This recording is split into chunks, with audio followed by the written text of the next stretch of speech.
Hello, my name is Robert Wagner and I'm here at TechEd 2013, and I'd like to show you a little bit about Hyper-V continuous availability with VPLEX. So without any further delays, let's go ahead and get started. What we'll do is we'll go ahead and go through the VPLEX GUI and we'll start setting up the Microsoft cluster. We'll go over to the first side of our VPLEX and we'll set up the distributed volumes. Basically, these are RAID 1 mirrors with half of the storage living at one site and half living at the secondary site. You'll see on the right side of the screen, we've got cluster 1 and cluster 2. They've got the same amount of storage on both sides. And you'll see that we've got data, we've got logs, and we have cluster shared volume along with the shared quorum model. So let's go to cluster 1 and look at our storage views. The storage views are where we've actually put the volumes. You'll see we have LUN 0, 1, 2, and 3. It's our quorum, our logs, data, and cluster shared volume. We go to the secondary node at cluster 2, which is N4. You'll see we have the same 4 volumes shared across that cluster.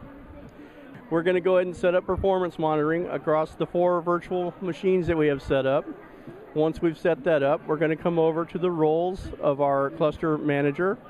We're going to look at our failover instance of SQL 2012 as well as our 4 virtual machines.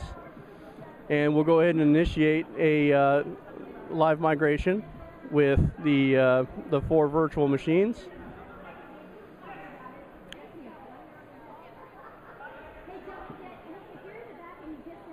And once the live migration starts, we're going to go ahead and flip screens real quick.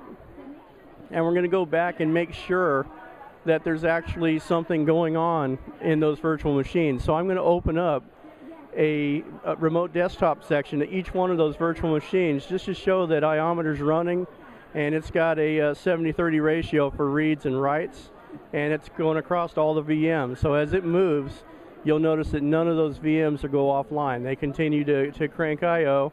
We'll also switch back to the performance monitor screen and show you that the performance maintained throughout the entire live migration process. So it's just about done, and there you go. It's already moved.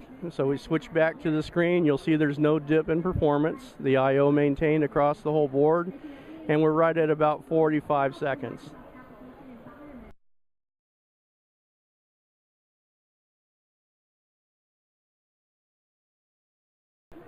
Okay, so this will be a comparison to the Hyper-V continuous availability failover or live migration. What we're going to do is, in this scenario, is we're going to do a Windows Failover Cluster instance, and this is SQL 2012.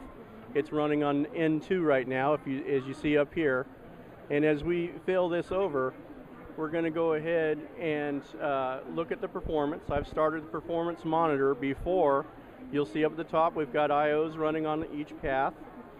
And we're going to go ahead and move it to the other node. This is a 2-node cluster, so we're going to move it to N4. We're on N2 now. As those resources go offline, we'll go back and look at performance, and you'll see that it's now going to flatline. This is the point of the failover where the instance goes offline and gets restarted on the opposing node. You'll see that the services are now coming online on N4.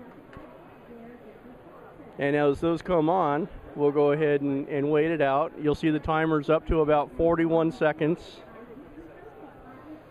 And we'll go switch back to performance real quick, and you'll see that now we're ramping our IOs back up, and we're continuing the IO on N4 node. And that's the basic difference between a Windows Failover Cluster and a Hyper-V live migration.